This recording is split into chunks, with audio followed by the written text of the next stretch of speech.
Next కీటకాహార మొక్కలనే మాంసాహార మొక్కలని కూడా అంటారు. ఇందాకలు చెప్పుకున్నాం కదా, కీటకాహార మొక్కలు అంటే నత్రజని లోపం ఉన్న నేలలో పెరిగేవి కీటకాహార మొక్కలు. వీటినే మాంసాహార మొక్కలు అంటారు. ఉదాహరణకి నెపంతిస్. నెపంతిస్ అనే మొక్క కీటకాహార మొక్క.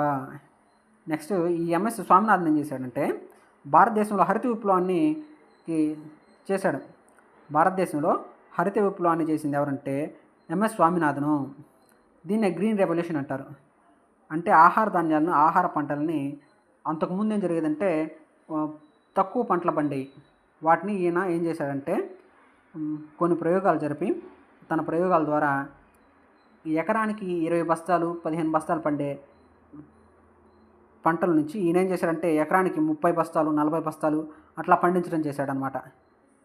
ఆహార ధాన్యాల కొరత లేకుండా చేయడం జరిగింది. దీన్ని ఏమంటారంటే హరిత విప్లవం, గ్రీన్ రెవల్యూషన్ అంటారు. ఇది అంతగా ఇంపార్టెంట్ ఏం కాదు. 1986 సైంటిస్ట్, ఇది కూడా అంత అవసరం లేదు, అడగడం ఎక్కువ. ఔషధ మొక్కలు అవసరం లేదు. నెక్స్ట్ ఇదంతా అవసరం లేదు. ఔషధ మొక్కలు ఆల్కలాయిడ్ గ్లైకోసైడ్స్ కలిగి ఉంటాయి. ఓకే, ఇది కూడా కొంచెం ఇంపార్టెంట్.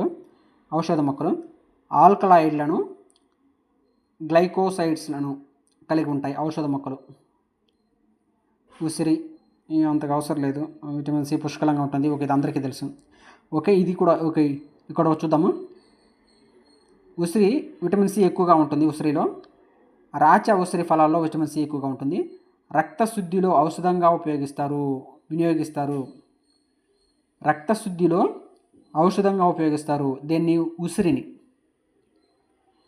త్రిఫల చూర్ణము, ఉదాహరణకి త్రిఫల చూర్ణం అనేది ఏం చేస్తారంటే దాన్ని రక్తాన్ని శుద్ధి చేయడానికి ఉపయోగిస్తారన్నమాట. వేప అజాడిరెక్టా ఇండికా, ఇండియన్ హెర్బల్ డాక్టరు, ఇది అందరికీ తెలిసిందే. వేప పత్రాలని రక్తశుద్ధికి యాంటీబయాటిక్.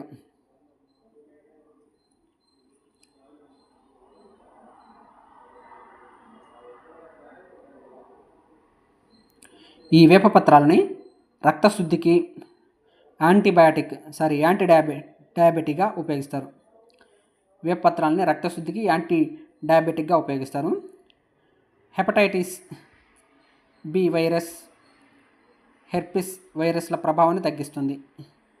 ఈ వేప అనేది ఏం చేస్తుందంటే హెపటైటిస్ బి వైరస్, హెర్పిస్ వైరస్ల ప్రభావాన్ని తగ్గిస్తుంది. నెక్స్ట్